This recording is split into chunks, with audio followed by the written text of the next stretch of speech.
सोनापुर के नौजवानों, यहाँ के लड़कों और लड़के और बुजुर्गों, सुनो, अपनी जिंदगी में हया पैदा कर लो, अपनी जिंदगी के अंदर शर्म पैदा कर लो।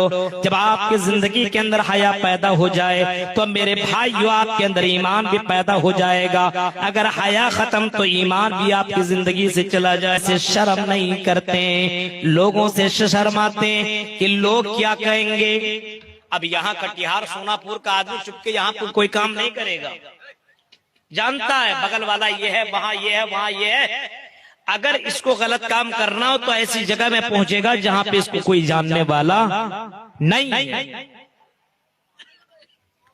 और याद रखना, ये गलत काम कौन करता है? जिसके पास हया नहीं, जिसके पास शर्म नहीं। आज मुसलमानों के पास शर्म, आज मुसलमानों के पास हया नहीं है। हमारे जिंदगी से हया निकल चुकी है। और जाहिर सी बात है, जिसके जिंदगी से हया निकल जाए वो आदमी जो चाहे सो करेगा।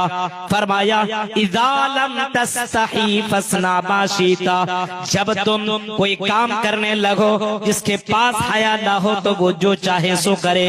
अगर हया नहीं, शर्म नहीं, तो वो जहां चाहे सो करेगा, उसको कोई मतलब नहीं। पब्लिक के बीच में भी गलत काम कर सकता है, अकेले में भी गलत काम कर सकता है, लड़कियों को छेड़ सकता है, जिनाकारी कर सकता, जिना के अड्डों में पहुंच करके तवाइफों के साथ रात गुजार सकता है, सब कुछ कर सकता है अगर उसके पास हया ना हो। इसी वजह से अल्लाह के नबी जनाब मोहम्मद रसूलुल्लाह सल्लल्लाहु अलैहि वसल्लम ने कभी फरमाया था, अल हया वल ईमान कुरिना जमीअन, हया और ईमान दोनों के दोनों आपस में जमे हुए, दोनों के दोनों इकट्ठे, दोनों के दोनों मिले हुए।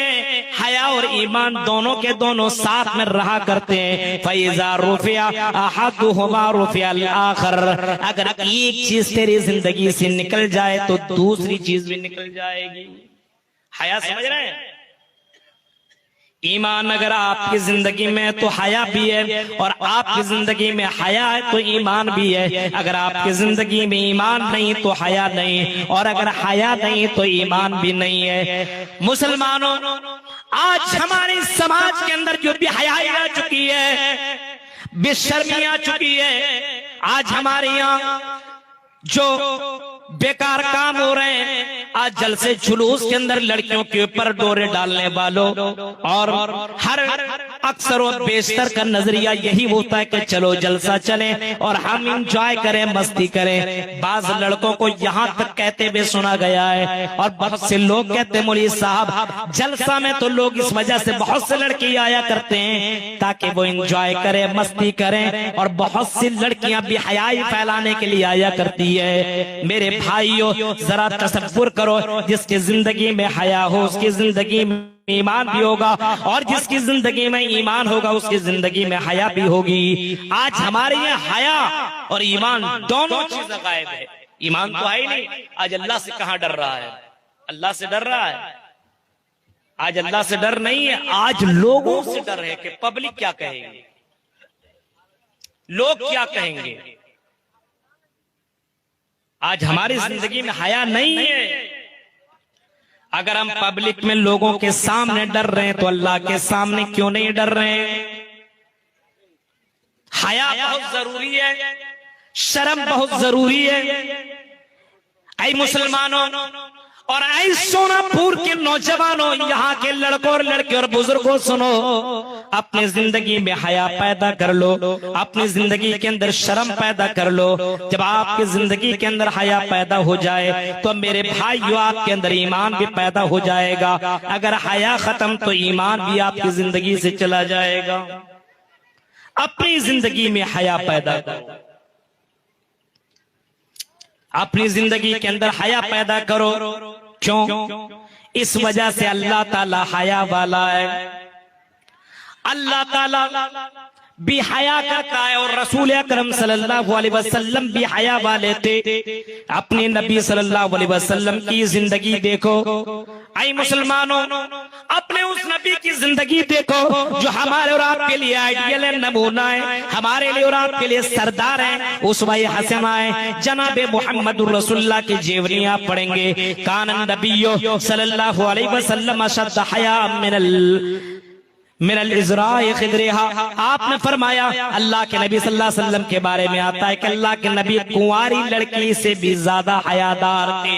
एक कुंवारी लड़की जिसकी शादी न हुई हो, जिसने शादी न की हो, वो इतना हया वाली हुआ करती है, जो पर्दे में रहा करती, जो कॉलेज और यूनिवर्सिटियों का जिसने चक्कर न लगाया हो, जो चार दीवारी के अंदर रहा करती हो, उस लड़की के अंदर इतनी ज्यादा शर्म हया होती है कि वो लड़की अपना कपड़ा खोल करके दिखाना गवारा नहीं करेगी। उसको बड़ा शर्म आता है और वो बड़ा शर्माती रहती है कि अपना जिस्म को किसी को दिखाया जाए, बड़ी शर्म वाली होती है। इस वजह से अल्लाह के नबी के बारे में यहाँ तक बताया गया कि मोहम्मद रसूलुल्लाह एक कुंवारी लड़की से भी ज्यादा हयादार थे, ज्यादा शर्म वाले थे, और इतना ज्यादा शर्म वाले थे, इतना ज्यादा शर्म वाले थे कि एक मर्तबा जब खाना काबा बनने का मौका आया और खाना काबा के अंदर हजर अस्वद को रखने का मौका आया, तो तमाम लोग काम कर रहे हैं, तो मोहम्मद रसूलुल्लाह भी वहां पे पत्थर उठा उठा करके खाना काबा को बना रहे हैं। मेरे भाइयों,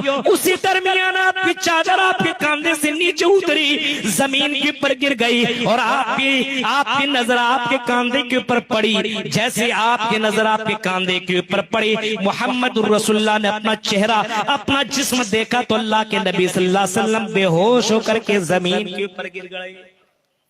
तसव्वुर कीजिए, आप अपने जिस्म को देखा तो अल्लाह के नबी इतने शर्म वाले थे कि आप बेहोश हो गए कि अपना जिस्म को किसी को दिखाना अल्लाह के नबी को गवारा न था। मेरे भाइयों, आज तसव्वुर चीज देख रहा है तो दूसरे को भी दिखा रहा है, ये बेहयाई की हद नहीं तो और पे किया है। और मुसलमानों, तुम्हें तो हयादार होना चाहिए, क्योंकि तेरा नबी इतना हया वाला था, तेरा नबी इतना शर्म वाला था, इतना हया वाला था, इतना हया वाला था। मेरे भाइयों, के कुंवारी लड़की से भी ज्यादा मोहम्मद रसूलुल्लाह हयादार थे। आज हमारे यहाँ नहाने के लिए नौजवान लड़के जाते हैं, नौजवान इतना कपड़ा पैंट पहन करके जाकर के सामने रास्ते में नहाता हुआ नजर आता, उसके अंदर शर्म हया ही नहीं है, बिल्कुल खत्म हो चुकी है। जरा तसव्वुर कीजिए मेरे भाइयों, आज हमारे यहाँ शर्म हया नहीं है। और आज तो इंटरनेट की दुनिया ने, सोशल मीडिया ने आदमी को और भी ज्यादा बेहया बना दिया है, और भी ज्यादा।